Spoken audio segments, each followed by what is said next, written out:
नमस्कार। हम RBSE syllabus कक्षा 10 की एसएसटी की बुक पढ़ रहे हैं। हमारे 15 अध्याय पूरे हो चुके हैं। आज का अध्याय 16 भारतीय अर्थव्यवस्था के समक्ष चुनौतियाँ।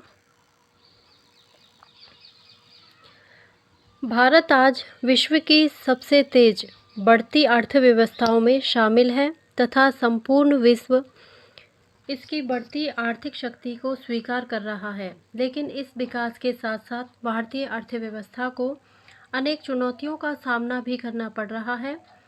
समाचार पत्रों, टीवी चैनलों, जन सामान्य की चर्चाओं, इंटरनेट आदि से मिलने वाली विभिन्न सूचनाओं पर हम विचार करें तो पाते हैं कि भारतीय अर्थव्यवस्था के समक्ष उत्पन्न अनेक चुनौतियों में मूल्य वृद्धि, गरीबी तथा बेरोजगारी की समस्याएं संभवतः सर्वाधिक गंभीर हैं। ये समस्याएं कमोवेश एक साथ जुड़ी हुई हैं तथा स्वतंत्रता के बाद से अब तक निरंतर बनी हुई हैं। गरीबी तथा बेरोजगारी को भारतीय अर्थव्यवस्था की सबसे प्रमुख सामाजिक आर्थिक समस्या कहा जाए तो कोई अतिशयोक्ति नहीं होगी। इन समस्याओं के कारण न केवल अर्थव्यवस्था को नकारात्मक स्थितियों का सामना करना पड़ता है, अपितु समाज को भी अनेक हानियां वहन करनी पड़ती हैं। इनके संबंध में हमारी सामान्य समझ और ज्ञान को व्यापक बनाने की दृष्टि से हमें इनका अर्थ, स्वरूप, कारण, परिणाम तथा रोकने के उपायों की प्रारंभिक जानकारी होना आवश्यक है। मूल्य वृद्धि या मुद्रास्फीति। हम अपनी आवश्यकताओं को पूर्ति करने तथा जीवन को आनंदमय बनाने के लिए बाजार से अनेक प्रकार की वस्तुओं और सेवाओं का क्रय करते हैं। आपने भी निश्चित ही कपड़े, खिलौने, जूते, चप्पल, मिठाइयाँ, आइसक्रीम आदि खरीदे होंगे या अपने परिजनों को परिवार की आवश्यकता की वस्तुएं खरीदते देखा होगा। वस्तुओं के क्रय के दौरान सामान्यतः देखने को मिलता है कि अधिकांश वस्तुओं के लिए हमें पिछले वर्षों की तुलना में अधिक कीमत अदा करनी होती है। इस बढ़ती कीमतों के परिदृश्य को मूल्य वृद्धि के रूप में जाना जाता है। आर्थिक शब्दावली में मूल्य वृद्धि के लिए मुद्रास्फीति शब्द का प्रयोग किया जाता है। कीमत मौद्रिक अर्थव्यवस्था में किसी वस्तु या सेवा की एक इकाई का मुद्रा की जितनी इकाइयों के साथ विनिमय होता है वह उस वस्तु अथवा सेवा की कीमत कहलाती है। पारिभाषिक तौर पर सामान्य कीमत स्तर में सतत वृद्धि की स्थिति मुद्रास्फीति कहलाती है। यह अनेक वस्तुओं अर्थात वस्तु समूह के लिए कीमत में औसत वृद्धि को बताती है। यह संभव है कि बाजार में आप सब्जियों की कीमतों में वृद्धि अनुभव कर रहे हों तथा समाचार पत्र कम होती मूल्य वृद्धि या मुद्रास्फीति बता रहे हों। इसके विपरीत यह भी संभव है कि आप किसी वस्तु या कुछ वस्तुओं की कीमतों में कमी महसूस कर रहे हों, लेकिन समाचार पत्र बढ़ती मुद्रास्फीति बता रहे हों। मुद्रास्फीति का संबंध अर्थव्यवस्था में अनेक वस्तु समूह की कीमतों के औसत स्तर सामान्य कीमत स्तर में वृद्धि से है, न कि किसी एक वस्तु की कीमत में वृद्धि मात्र से। सामान्य कीमत स्तर का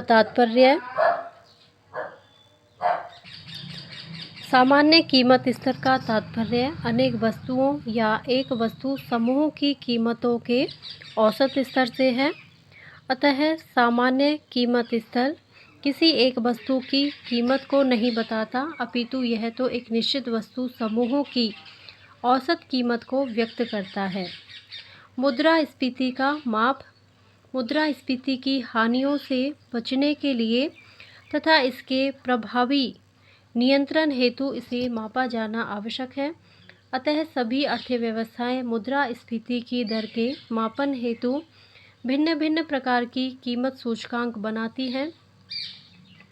सामान्य कीमत स्तर में परिवर्तन को मापने के लिए भारत में भी अनेक प्रकार के कीमत सूचकांक तैयार किए जाते हैं। इन सूचकांकों में थोक मूल्य सूचकांक, उपभोक्ता मूल्य सूचकांक तथा राष्ट्रीय आय अपस्फीति कारक प्रमुख हैं। ये सूचकांक एक निश्चित वस्तु समूह की कीमतों में होने वाले औसत परिवर्तन का माप करते हैं। मुद्रास्फीति को किसी निर्धारित कीमत सूचकांक में समय के साथ साथ होने वाले आनुपातिक परिवर्तन या प्रतिशत परिवर्तन से मापा जाता है। सूचकांक अलग अलग पैमाने पर मापनीय इकाइयों का औसत व्यक्त करते हैं। सूचकांक दिए गए आधार के सापेक्ष किसी चर के आकार में परिवर्तन को दर्शाते हैं। भारत में मुद्रास्फीति की दर को सामान्यतः थोक मूल्य सूचकांक से मापा जाता है। स्वतंत्रता के पश्चात से ही उच्च मुद्रास्फीति की दर भारत में एक गंभीर समस्या रही है। यद्यपि 1950 ईस्वी के दशक में मुद्रास्फीति की औसत दर मात्र 1.7% थी, लेकिन 1960 के दशक में यह 6.4% हो गई। 70 के दशक में यह 9% से ऊपर पहुंच गई। ऊंची मुद्रास्फीति का यह दौर 1995 ईस्वी तक चलता रहा। इसके पश्चात मुद्रास्फीति में कुछ कमी देखने को मिली। वर्ष 2000 और 2001 से 2011-12 के मध्य यह लगभग 4.7% बनी रही। मुद्रास्फीति से हानियाँ। एक सामान्य व्यक्ति यह अनुभव करता है कि मूल्य वृद्धि या मुद्रास्फीति के कारण उसे पहले की तुलना में अधिक कीमत अदा करनी पड़ती है, लेकिन वास्तव में समस्या यहीं पर समाप्त नहीं होती। मूल्य वृद्धि व्यक्ति एवं राष्ट्र दोनों के लिए हानि की एक श्रृंखला का निर्माण करती है। इससे मुद्रा के मूल्य में कमी आती है। मुद्रास्फीति के कारण मुद्रा की एक निश्चित मात्रा से पूर्व के वर्षों की तुलना में कम मात्रा में वस्तुएं और सेवाएं खरीदी जा सकती हैं। लगातार बढ़ती मुद्रास्फीति मुद्रा के मूल्य को तेजी से गिराती है। मुद्रा के मूल्य का तात्पर्य मुद्रा की क्रय शक्ति से है, जो कि मुद्रा द्वारा वस्तुओं और सेवाओं को क्रय करने की क्षमता को बताता है। मुद्रास्फीति के कारण निश्चित वेतन तथा मजदूरी प्राप्त करने वाले वर्ग को भी हानि होती है। इस वर्ग को उनके सामान, कार्यों एवं सेवाओं के लिए प्राप्त समान राशि की मुद्रा का मूल्य कम हो जाता है।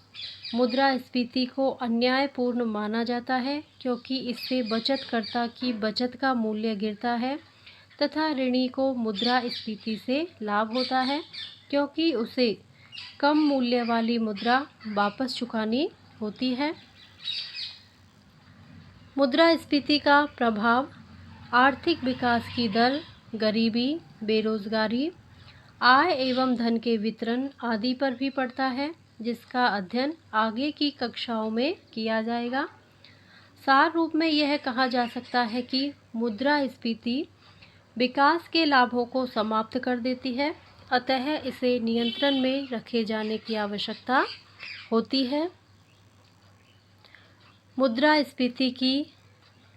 मुद्रास्फीति का मांग प्रेरित या लागत प्रेरित स्वरूप।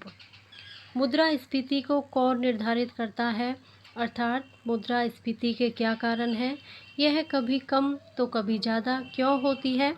इन सभी प्रश्नों के उत्तर जानने के लिए समग्र मांग तथा समग्र पूर्ति की अवधारणाओं के द्वारा मूल्य वृद्धि के मांग प्रेरित तथा लागत प्रेरित स्वरूप को समझना आवश्यक है। एक देश में उत्पादित अंतिम वस्तुओं और सेवाओं पर प्रत्याशित व्यय का योग समग्र मांग कहलाता है। समग्र मांग का स्तर उपभोग हेतु मांग, निवेश हेतु वस्तुओं की मांग, सरकार द्वारा वस्तुओं के क्रय तथा विदेश क्षेत्र को विशुद्ध निर्यात का योग होता है। समग्र पूर्ति का तात्पर्य उत्पादन की उस मात्रा से है जिसे अर्थव्यवस्था दिए गए संसाधनों तथा उपलब्ध तकनीक से उत्पादित कर सकती है। अर्थव्यवस्था में समग्र मांग तथा समग्र पूर्ति के बीच उत्पन्न होने वाले असंतुलन कीमतों में परिवर्तन उत्पन्न करते हैं। जब समग्र मांग में वृद्धि होती है या समग्र पूर्ति में कमी आती है या दोनों स्थितियां एक साथ उत्पन्न हो जाती हैं तो अर्थव्यवस्था में कीमतों पर ऊपर की ओर दबाव बनता है। समग्र मांग में वृद्धि के कारण जब मुद्रास्फीति बढ़ती है तो इसे मांग प्रेरित मुद्रास्फीति कहते हैं। लागतों में वृद्धि के कारण समग्र पूर्ति में गिरावट से जो मुद्रास्फीति उत्पन्न होती है उसे लागत प्रेरित मुद्रास्फीति कहते हैं। मुद्रास्फीति के कारण मुद्रास्फीति का कोई एक सुस्पष्ट या निश्चित कारण नहीं है, यह अनेक कारणों का संयुक्त परिणाम होती है। मुद्रास्फीति के लिए उत्तरदायी कुछ प्रमुख कारक अग्रांकित हैं। क मुद्रा की पूर्ति में तेज वृद्धि। विश्व के अनेक अर्थशास्त्रियों का मत है कि मुद्रास्फीति का सर्वाधिक महत्वपूर्ण कारण मुद्रा की पूर्ति का आवश्यकता से अधिक होना है। अर्थव्यवस्था में जब वस्तुओं एवं सेवाओं के उत्पादन की तुलना में मुद्रा की पूर्ति तेजी से बढ़ती है तो अत्यधिक मुद्रा अपेक्षाकृत कम वस्तुओं के पीछे दौड़ती है। इससे दिए गए कीमत स्तर पर समग्र मांग का स्तर समग्र पूर्ति से अधिक हो जाता है और कीमतों में वृद्धि की प्रवृत्ति उत्पन्न हो जाती है। दूसरा कारण है औद्योगिक तथा कृषिगत उत्पादन में धीमी वृद्धि। स्वतंत्रता के पश्चात अधिकांश वर्षों में भारत में औद्योगिक विकास की दर अपेक्षित दर से कम रही। 1965 से 1985 के मध्य तो उद्योगों का निष्पादन बहुत निराशाजनक रहा। अनेक कारणों से औद्योगिक उत्पादों की मांग में लगातार वृद्धि होती रही, लेकिन उद्योग इस मांग को संतुष्ट करने में असफल रहे। औद्योगिक क्षेत्र में मांग के आधिक्य ने कीमतों को तेजी से बढ़ाया। अनेक सुधारों और क्रांतियों के बावजूद भारतीय कृषि की उत्पादकता बहुत नीची है। इसके साथ भारतीय कृषिगत उत्पादन मांग को संतुष्ट करने में असफल रहा। ऐसी स्थिति में कृषि उत्पादों की उच्च मांग इनकी कीमतों को लगातार तेजी से बढ़ा रही है। अगला कारण है सार्वजनिक व्यय का उच्च स्तर। विकास के साथ साथ बढ़ते दायित्वों के कारण सरकारी व्ययों में लगातार वृद्धि हुई है। सरकारी व्यय की यह वृद्धि समाज के लिए पूर्णतः लाभदायक नहीं है। सरकार द्वारा किया जाने वाला अनुत्पादक व्यय समग्र पूर्ति को नहीं बढ़ाता, लेकिन जनता को क्रय शक्ति प्रदान करके समग्र मांग को बढ़ा देता है। इससे मुद्रास्फीति की स्थिति उत्पन्न हो जाती है। अन्य कारण बढ़ती जनसंख्या के कारण भारत में वस्तुओं एवं सेवाओं के लिए मांग का स्तर सदैव उच्च बना रहता है, जो कीमतों को तेजी से बढ़ाता है। अनेक वस्तुओं का मूल्य सरकार द्वारा तय किया जाता है। जब सरकार अपने घाटे को कम करने के लिए इन वस्तुओं की कीमतों को बढ़ाती है तो अर्थव्यवस्था में मूल्य वृद्धि की समस्या देखने को मिलती है। महंगे आयात, कृषिगत उत्पादों की ऊंची न्यूनतम समर्थन कीमत तय करना, आय का बढ़ता स्तर, अप्रत्यक्ष करों का ऊंचा स्तर, मजदूरी दरों में वृद्धि, औद्योगिक उत्पादन की वृद्धि में बाधाएं इत्यादि कारणों से भी मुद्रास्फीति बढ़ती है। मुद्रास्फीति के नियंत्रण के उपाय। मुद्रास्फीति का कोई एक कारण नहीं है, इसलिए इसे नियंत्रित किया जाना भी सरल नहीं है। मुद्रास्फीति देश के सामने अनेक कठिनाइयां उत्पन्न करती है, अतः इसे रोका जाना आवश्यक होता है। मुद्रास्फीति के नियंत्रण हेतु किए जा सकने वाले उपाय निम्नलिखित हैं। पहला उपाय है मौद्रिक उपाय। मुद्रास्फीति के नियंत्रण हेतु केंद्रीय बैंक, भारत का केंद्रीय बैंक भारतीय रिजर्व बैंक है। केंद्रीय बैंक द्वारा मौद्रिक उपाय अपनाए जाते हैं। इन उपायों के अंतर्गत केंद्रीय बैंक मुद्रा की मात्रा, साख की उपलब्धता तथा ब्याज दरों को प्रभावित करके समग्र मांग को कम करने तथा समग्र पूर्ति को बढ़ाने का प्रयत्न करती है। जब मुद्रा की मात्रा या साख की उपलब्धता में कमी आती है तो समग्र मांग भी कम हो जाती है, जिससे मुद्रास्फीति भी कम होती है। दूसरा उपाय राजकोषीय उपाय। सरकार द्वारा राजकोषीय उपाय किए जाते हैं। इन उपायों में सरकार करारोपण, सार्वजनिक व्यय एवं सार्वजनिक ऋणों में परिवर्तन करके समग्र मांग को नियंत्रित करने तथा समग्र पूर्ति को बढ़ाने का प्रयत्न करती है। सरकार प्रत्यक्ष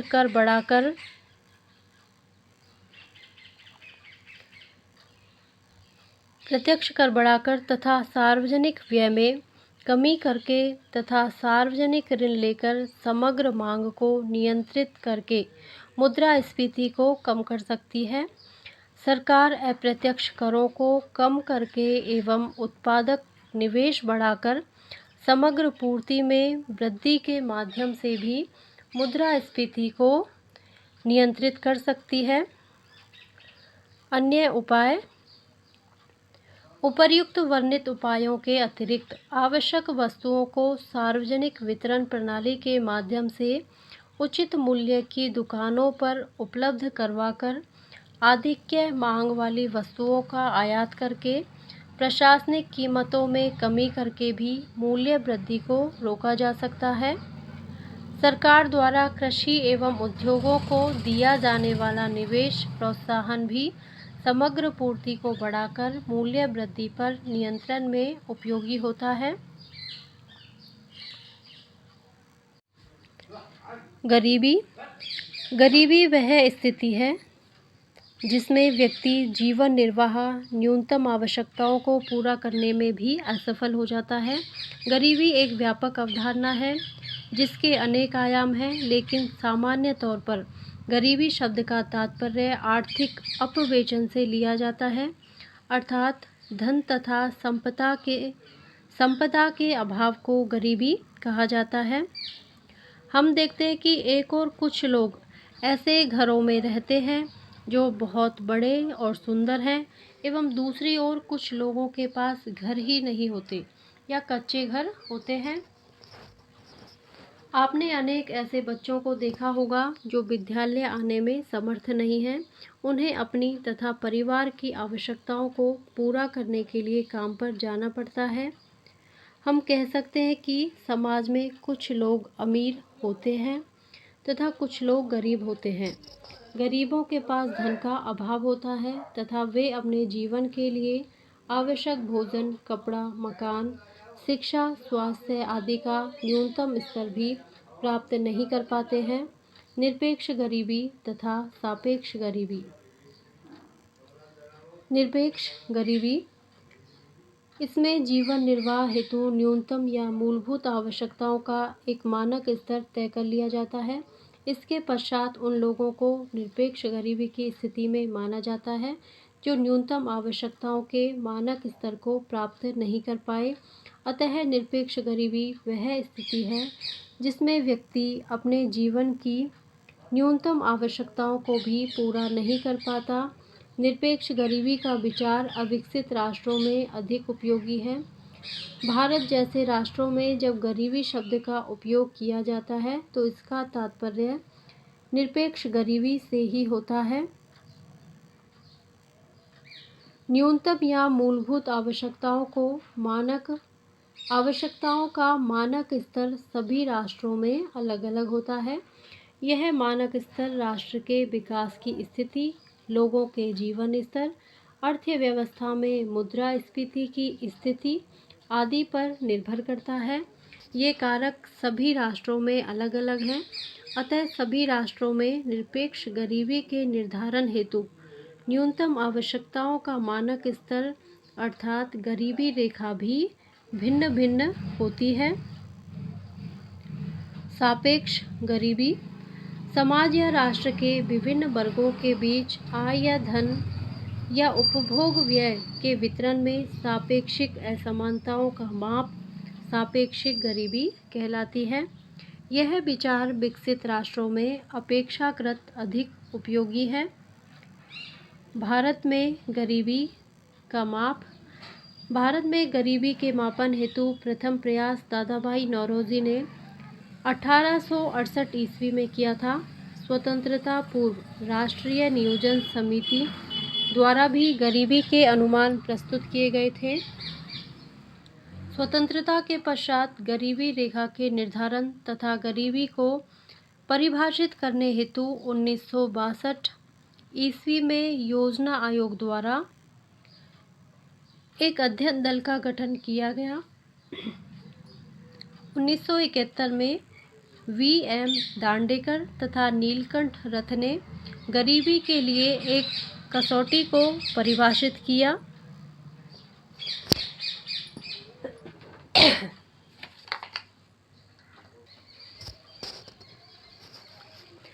इस संदर्भ में 1979 का वर्ष महत्वपूर्ण है, जब प्रभावी उपभोग मांग एवं न्यूनतम आवश्यकता पर कार्यदल, जिसे बाई के अलग कमेटी भी कहते हैं, के द्वारा अपनी रिपोर्ट प्रस्तुत की गई। इस रिपोर्ट के आधार पर सरकार के द्वारा यह तय किया गया कि ग्रामीण क्षेत्रों में प्रति व्यक्ति 2400 कैलोरी प्रतिदिन तथा शहरी क्षेत्रों में प्रति व्यक्ति 2100 कैलोरी प्रतिदिन अवश्य मिलनी चाहिए। यदि कोई व्यक्ति उपभोग में इससे कम कैलोरी प्राप्त करता तो उसे गरीब माना जाता था। इसे कैलोरी या उपभोग आधारित गरीबी रेखा कहा गया है। इसके पश्चात D.T. लकड़ावाला, सुरेश तेंदुलकर तथा C. रंगराजन की अध्यक्षता में भी योजना आयोग द्वारा गरीबी के अनुमान लगाने हेतु कार्यदलों का गठन किया गया। लकड़ावाला फार्मूले द्वारा 1993, 94 तथा 2004-05 के लिए गरीबी के अनुमान लगाए गए थे। सुरेश तेंदुलकर तथा C. रंगराजन के द्वारा गरीबी निर्धारण का आधार उपभोग व्यय माना गया है। इन्होंने गरीबी रेखा के मापन हेतु खाद्यान्न तथा गैर खाद्यान्न वस्तुओं की न्यूनतम मात्राओं का समूह गरीबी रेखा बास्केट तैयार किया था तथा यह अनुमान लगाया कि बाजार कीमतों के आधार पर वस्तुओं की इस न्यूनतम मात्राओं के समूह गरीबी रेखा बास्केट को क्रय करने हेतु कितने उपभोग व्यय की आवश्यकता है। उन्होंने अपने अनुमानों में पाया कि वर्ष 2011-12 में शहरी क्षेत्रों में 1000 रुपये से कम प्रति व्यक्ति मासिक उपभोग व्यय तथा ग्रामीण क्षेत्रों में 816 रुपये से कम प्रति व्यक्ति मासिक उपभोग व्यय करने वाला व्यक्ति गरीब है। सुरेश तेंदुलकर के अनुमान के आधार पर भारत में 21.92% लोग गरीब हैं, अर्थात लगभग 27 करोड़ लोग गरीबी रेखा से नीचे जीवन यापन कर रहे हैं।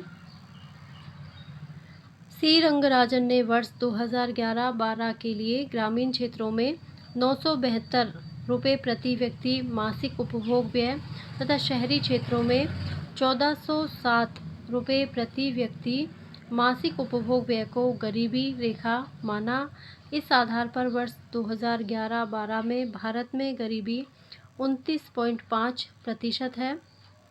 संयुक्त राष्ट्र विकास कार्यक्रम के लिए ऑक्सफोर्ड निर्धनता एवं मानव विकास पहल ने बहुआयामी निर्धनता सूचकांक बनाया, जिसे 2010 के मानव विकास प्रतिवेदन में जारी किया गया।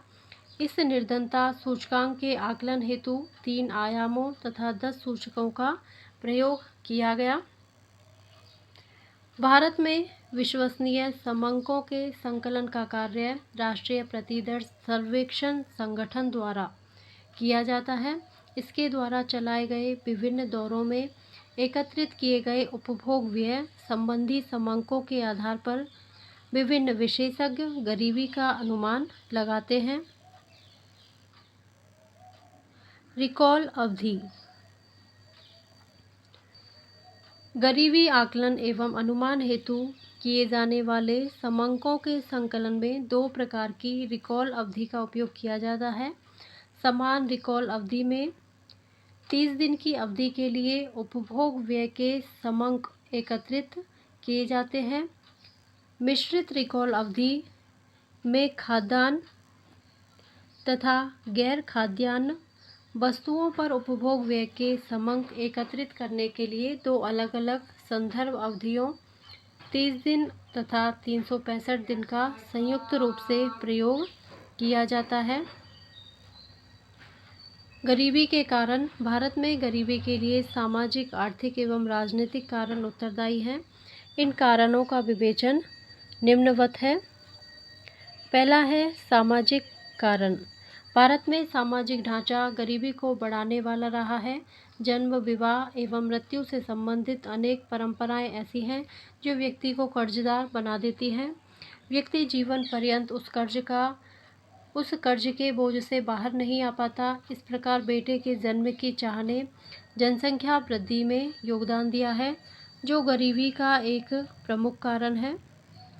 जातियों में विभाजित ग्रामीण हिंदू समाज ऐसा था कि जहां समाज के एक बड़े पिछड़े हिस्से को लगातार हीन अवस्था में बनाए रखा गया। इस वर्ग को लंबे समय तक गरीबी से बाहर आने के लिए कोई अवसर नहीं दिया गया। गरीबी के कारणों की चर्चा में रेगनार नर्कसे का नाम अत्यधिक महत्वपूर्ण है। नर्कसे ने गरीबी के दुष्चक्र की परिकल्पना प्रस्तुत की और बताया कि एक राष्ट्र इसलिए गरीब होते हैं कि वह पहले से गरीब है। गरीबी के दुष्चक्र का निहितार्थ यह है कि गरीबी का कारण भी गरीबी है तथा गरीबी का परिणाम भी गरीबी ही है। आर्थिक कारण। भारत की अधिकांश जनसंख्या आर्थिक पिछड़ेपन का शिकार रही है। आर्थिक पिछड़ेपन की स्थिति में लोग शिक्षा तथा स्वास्थ्य में निवेश नहीं कर पाते, जिससे उनकी गुणवत्ता निम्न बनी रहती है। निम्न गुणवत्ता के कारण इन्हें कम आय प्राप्त होती है और ये गरीबी के दुष्चक्र से बाहर नहीं आ पाते हैं। स्वतंत्रता के पहले अधिकांश भारतीय कृषि पर निर्भर करते थे तथा इनका संसाधन आधार बहुत कमज़ोर था। निवेश की कमी के कारण कृषिगत उत्पादकता निम्न बनी रही है। इन्हीं कारणों से लघु कृषकों तथा कृषि श्रमिकों को प्राप्त होने वाली आय आज भी जीवन निर्वाह के न्यूनतम स्तर पर बनी हुई है। आर्थिक पिछड़ापन व्यक्ति के पास अवसरों की उपलब्धता को कम कर देता है। अवसरों के अभाव में व्यक्ति गरीबी के दुष्चक्र से बाहर नहीं आ पाता। तीसरा कारण है राजनीतिक कारण। राजनीतिक इच्छा शक्ति की कमी भी भारत में भीषण गरीबी के लिए उत्तरदायी है। 5वीं पंचवर्षीय योजना से पूर्व सरकार द्वारा गरीबी निवारण हेतु कोई विशेष प्रयास नहीं किए गए। गरीबी निवारण हेतु विभिन्न सरकारों द्वारा अनेक योजनाएं बनाई गई, लेकिन प्रबल राजनीतिक इच्छा शक्ति के अभाव के कारण उन योजनाओं के लाभ लक्षित व्यक्तियों तक नहीं पहुंच पाए। हमारे प्रशासनिक तंत्र में भी अनेक रिसाव हैं। वर्तमान सरकार द्वारा अपनाई जा रही प्रत्यक्ष लाभ हस्तांतरण की नीति के कारण इन रिसावों में भारी कमी आई है। अन्य कारण। भारत में भयंकर गरीबी के लिए शिक्षा का निम्न स्तर, उद्यमी प्रवृत्तियों का अभाव, रोजपरक तथा व्यावसायिक शिक्षा का अभाव, कमज़ोर आधारभूत संरचना, पूंजी निर्माण का अभाव, स्वास्थ्य सेवाओं की अनुपलब्धता पर उत्तरदायी हैं। इनसे देश में उत्पादकता तथा आय का स्तर निम्न बना रहता है, जो कि गरीबी का बड़ा कारण है। गरीबों में आत्मविश्वास की भी कमी होती है तथा वे आर्थिक जोखिम उठाने की स्थिति में नहीं होते, अतः स्वयं का व्यवसाय स्थापित कर गरीबी के दुष्चक्र से बाहर नहीं आ पाते हैं। मुद्रास्फीति। या मूल्य वृद्धि से भी गरीबी बढ़ती है। कीमतों में वृद्धि के कारण अनेक लोग अपने जीवन निर्वाह की मूलभूत आवश्यकताओं से संबंधित वस्तुओं को क्रय नहीं कर पाते तथा गरीबी रेखा के नीचे चले जाते हैं। ये विशेष दे रखा है, पढ़ें। राजेश अपनी पत्नी, 4 बच्चों और वृद्ध माता पिता के साथ शहर की कच्ची बस्ती में रहता है। अपने परिवार के पालन पोषण हेतु वह सुबह जल्दी उठकर समाचार पत्रों का वितरण करता तथा दिन में एक सेठ के कारखाने में काम करता। वह अशिक्षित था, अतः उसे बहुत कम मजदूरी मिलती थी। इसे अल्प मजदूरी का बड़ा हिस्सा माता पिता के स्वास्थ्य की देखभाल पर खर्च हो जाता। सेठ द्वारा नई मशीनें खरीदे जाने के कारण अब उसे कम लोगों की ज़रूरत थी। इस समय अत्यधिक कार्य करने एवं अच्छा भोजन नहीं मिलने के कारण राजेश का स्वास्थ्य भी खराब रहने लगा। सेठ ने उसको नौकरी से निकाल दिया। अशिक्षित होने के कारण उसके पास रोजगार के अन्य अवसरों का अभाव था तथा उसके पास इतनी योग्यताएं एवं धन भी नहीं था कि वह स्वयं का व्यवसाय कर सके। अब राजेश तथा उसके परिवार के लिए जीवन यापन करना भी दूभर हो गया। विचार करें, राजेश के परिवार को गरीबी की स्थिति में माना जाए या नहीं? क्या बेरोजगारी तथा गरीबी में कोई गहन संबंध है? जनसंख्या तथा गरीबी के मध्य क्या संबंध है? क्या शिक्षा रोजगार के अवसरों को बढ़ाती है? गरीबी निवारण के उपाय। शिक्षा तथा स्वास्थ्य सेवाओं का प्रसार। समाज में व्याप्त अधिकांश बुराइयों की जड़ अशिक्षा है। शिक्षा के अभाव में व्यक्ति को अपनी सामर्थ्य तथा उपलब्ध अवसरों का लाभ प्राप्त नहीं होता है। गरीबी की समस्या के उन्मूलन हेतु सभी वर्गों में शिक्षा का प्रसार किए जाने की आवश्यकता है।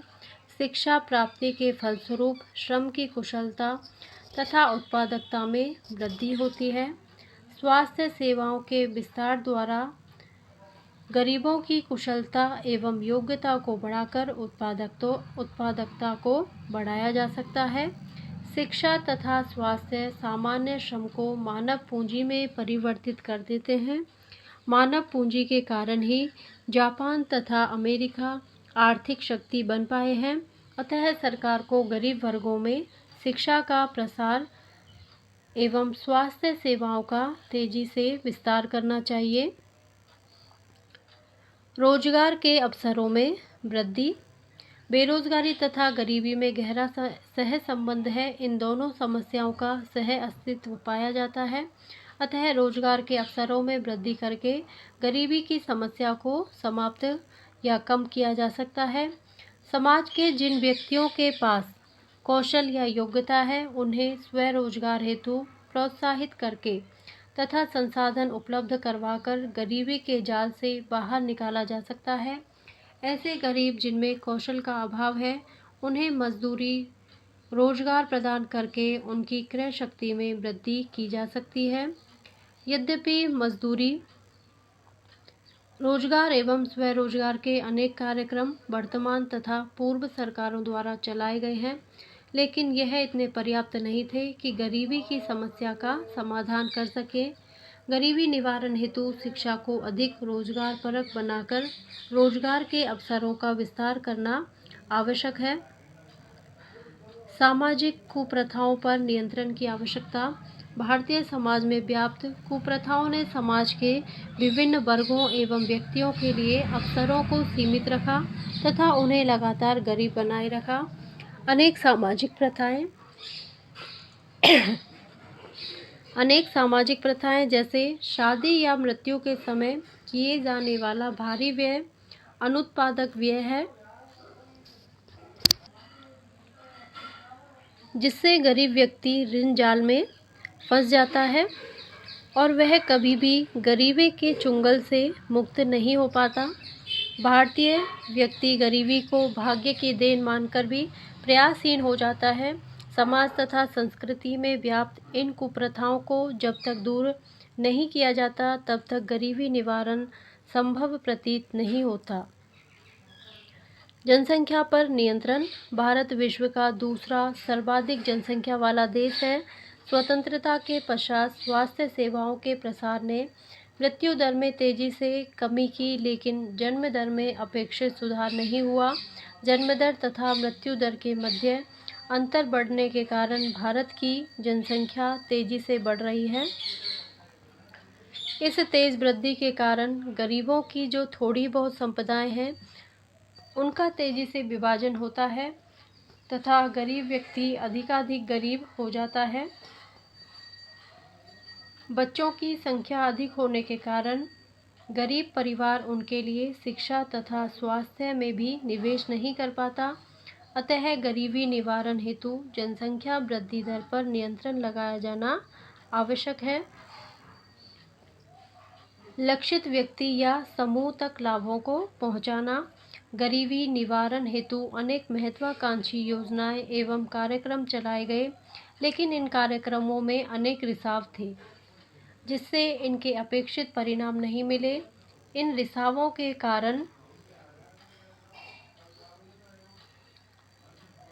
गरीबों हेतु आवंटित संसाधनों का एक बड़ा हिस्सा गैर गरीबों को आवंटित हो जाता है।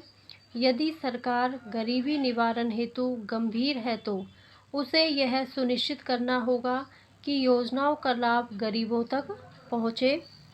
गरीबी निवारण हेतु अपनाए गए उपाय। 1970 के दशक से पहले सरकार द्वारा गरीबी निवारण हेतु सार्थक प्रयास नहीं किए गए। सरकार को यह विश्वास था कि आर्थिक प्रगति के प्रभाव समाज के कमजोर वर्ग तक धीरे धीरे पहुंच जाएंगे और गरीबी की समस्या का समाधान आर्थिक विकास के साथ स्वतः ही हो जाएगा। बाद में यह स्वीकार किया गया कि भारत की विकास दर बहुत धीमी है तथा इसके लाभ भी अपेक्षित मात्रा में गरीबों तक नहीं पहुंच पाए हैं। 1970 के पश्चात गरीबी निवारण हेतु भारत में नई बहुआयामी नीति अपनाई गई। मजदूरी, रोजगार एवं स्वरोजगार के अनेक कार्यक्रम चलाए गए तथा रोजगार प्रदान करके गरीबी की समस्या को समाप्त करने का प्रयत्न किया गया।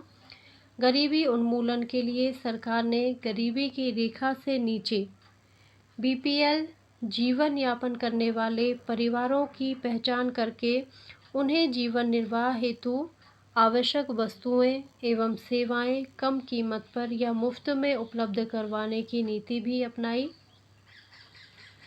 सरकार द्वारा किए गए इन अनेक नीतिगत उपायों से गरीबी में तो कमी आई, लेकिन गरीबी में यह कमी संतोषजनक नहीं है।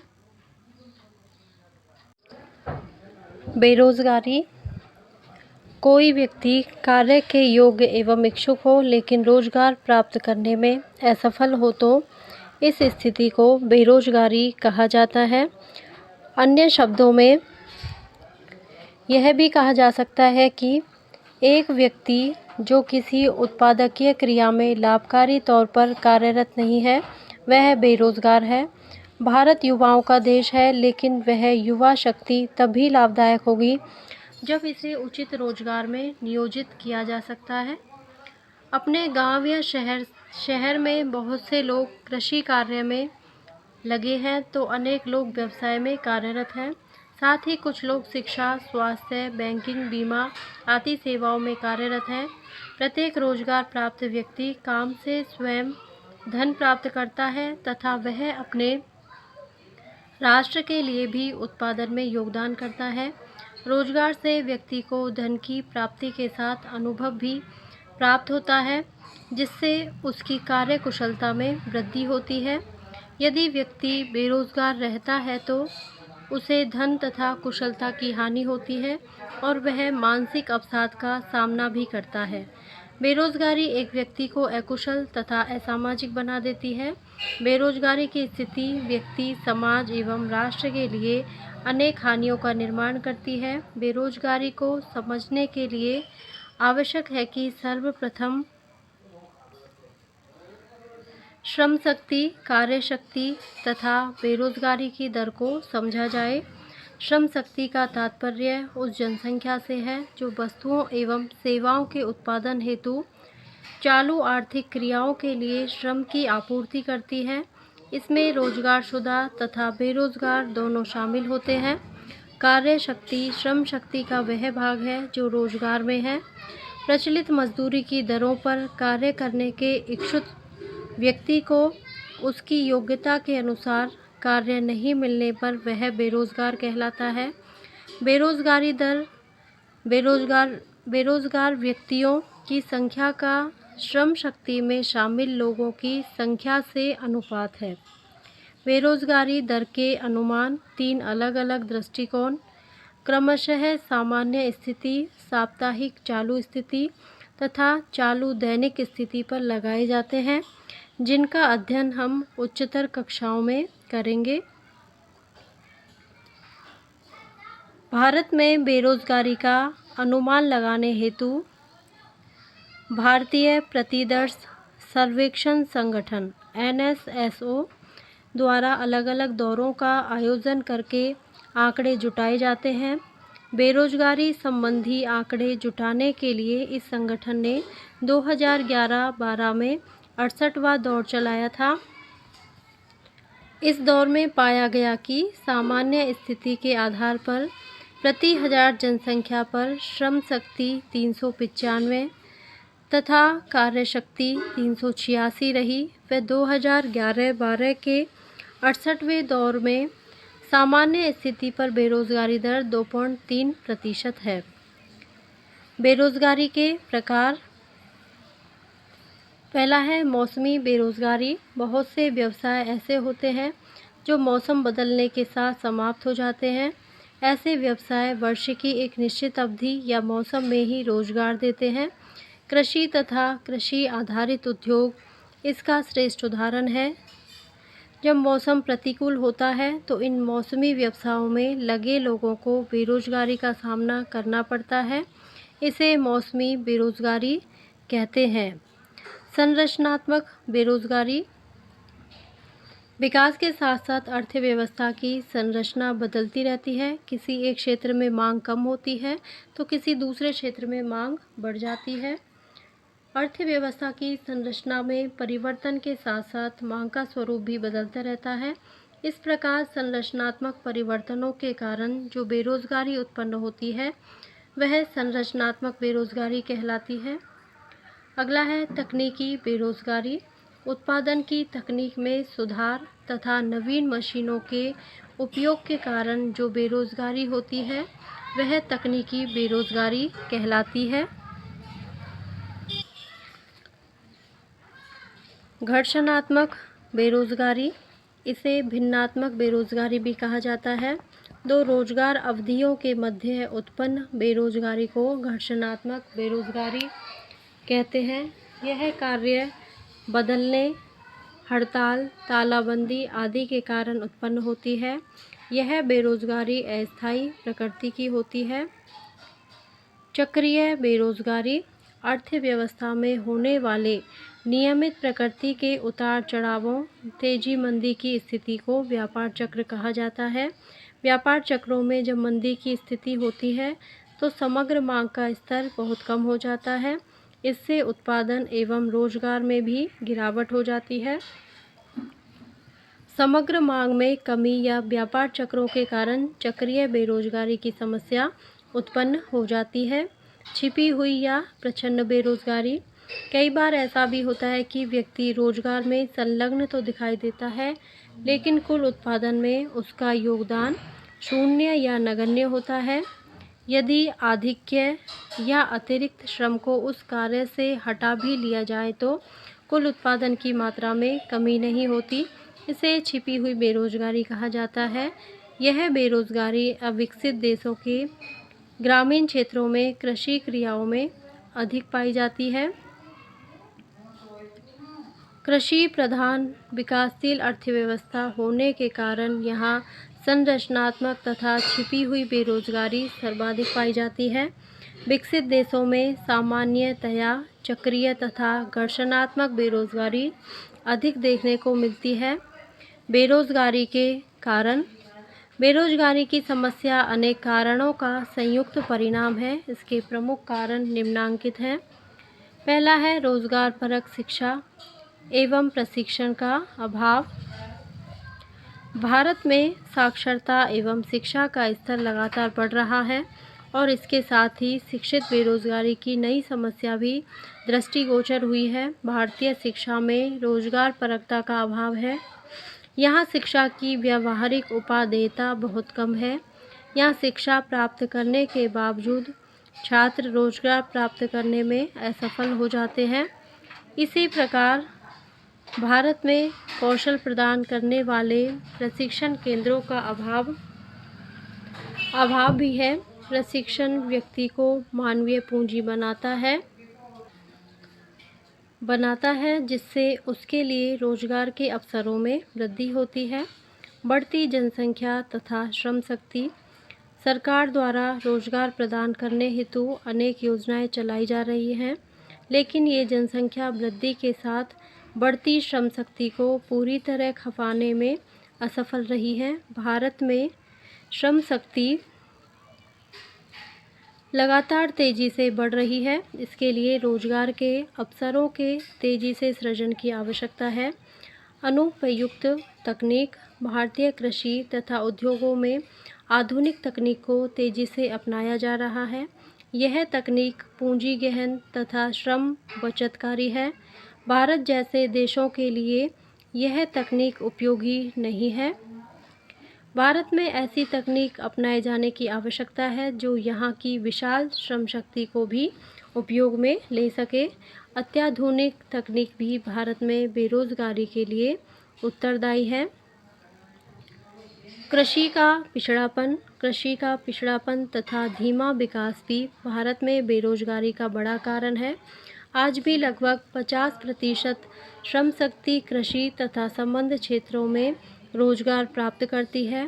कृषि क्षेत्र का धीमा विकास इस विशाल जनसंख्या के लिए रोजगार के पर्याप्त अवसर पैदा करने में असफल रहा। रोजगार विहीन आर्थिक विकास। सामान्यतः विकास के साथ रोजगार में भी वृद्धि होती है। भारत ने पिछले 35 वर्षों में तेज गति से विकास किया है, लेकिन इस विकास में सेवा क्षेत्र का योगदान अपेक्षाकृत अधिक रहा। सेवा क्षेत्र की रोजगार गहनता कृषि एवं उद्योगों की तुलना में कम होती है। अतः तेज आर्थिक विकास के बावजूद रोजगार के अवसरों में पर्याप्त वृद्धि नहीं हुई है। राजनीतिक इच्छा शक्ति एवं व्यवस्थित नियोजन का अभाव। भारत में विकास के साथ साथ संरचनात्मक परिवर्तनों के फलस्वरूप आधिक्य श्रम को व्यवस्थित नियोजन के द्वारा अन्य क्षेत्रों में खपाए जाने की आवश्यकता थी। यद्यपि बेरोजगारी निवारण हेतु सरकार द्वारा अनेक कार्यक्रम चलाए गए, लेकिन इनमें सामंजस्य का अभाव था। इन कार्यक्रमों में रिसाव बहुत ज़्यादा थे, अतः इनके समस्त लाभ लक्षित व्यक्तियों तक नहीं पहुंच पाए। बेरोजगारी निवारण के उपाय। बेरोजगारी एवं गरीबी की समस्याएं इतनी गहनता से जुड़ी हैं कि इनके निवारण हेतु अपनाए जाने वाले उपाय पृथक नहीं हैं। सरकार द्वारा पिछले 40 वर्षों से अनेक मजदूरी, रोजगार एवं स्वरोजगार कार्यक्रम चलाकर इनके सह अस्तित्व को समाप्त करने का प्रयत्न किया गया। मनरेगा जैसी योजनाओं के माध्यम से रोजगार प्रदान करके ग्रामीण क्षेत्रों में गरीबी एवं बेरोजगारी में पर्याप्त कमी लाई गई है।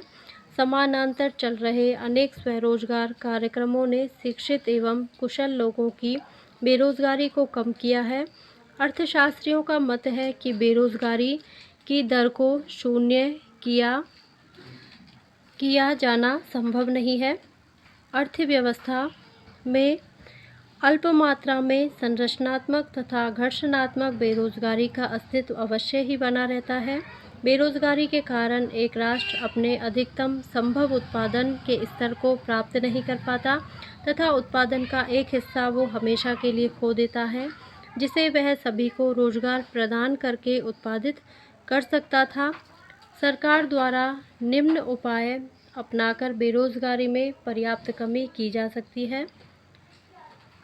पहला उपाय है सरकार द्वारा चलाए जा रहे मजदूरी एवं स्वरोजगार कार्यक्रमों में उचित समन्वय हो एवं इनमें न्यूनतम रिसाव हो।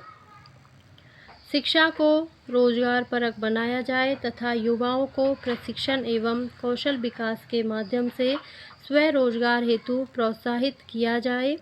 विकास के साथ साथ कृषि से मुक्त होने वाले आधिक्य श्रम को खपाने के लिए उद्योगों की वृद्धि दर को तेज किया जाए।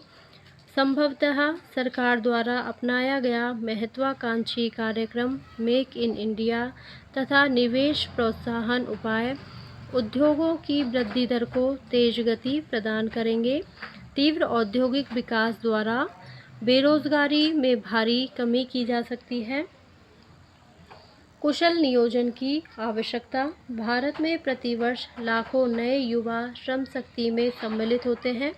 यह भारत के लिए एक अवसर भी है और चुनौती भी। उचित नीति बनाकर इन युवाओं के लिए रोजगार सृजन की आवश्यकता है। रोजगार संबंधी नीति इस प्रकार बनाई जानी चाहिए कि इसमें वर्तमान बेरोजगारों के साथ साथ श्रम शक्ति में नव प्रवेश करने वालों को भी ध्यान में रखा जाए। महत्वपूर्ण बिंदु। मुद्रास्फीति का तात्पर्य सामान्य कीमत स्तर में सतत वृद्धि से है।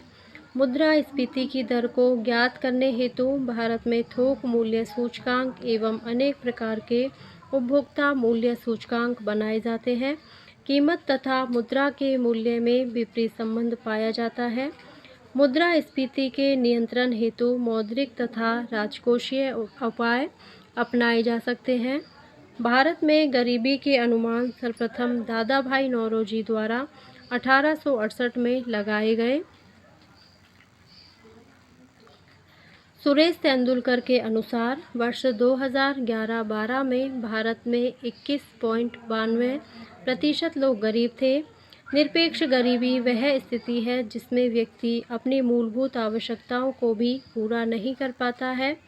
बेरोजगारी वह स्थिति है जिसमें कार्यकारी आयु वर्ग में शामिल कार्य के योग्य एवं इच्छुक व्यक्ति प्रचलित मजदूरी की दरों पर रोजगार प्राप्त करने में असफल हो जाता है। भारत में छिपी हुई बेरोजगारी तथा संरचनात्मक बेरोजगारी अधिक पाई जाती है। गरीबी तथा बेरोजगारी के अनुमान लगाने हेतु समग्र संकलन का कार्य राष्ट्रीय प्रतिदर्श सर्वेक्षण संगठन NSSO द्वारा किया जाता है। इसी के साथ ये अध्याय हमारा पूरा होता है। यदि आपको मेरा वीडियो पसंद आता है तो प्लीज़ इसे लाइक करें, शेयर करें और सब्सक्राइब करें। धन्यवाद।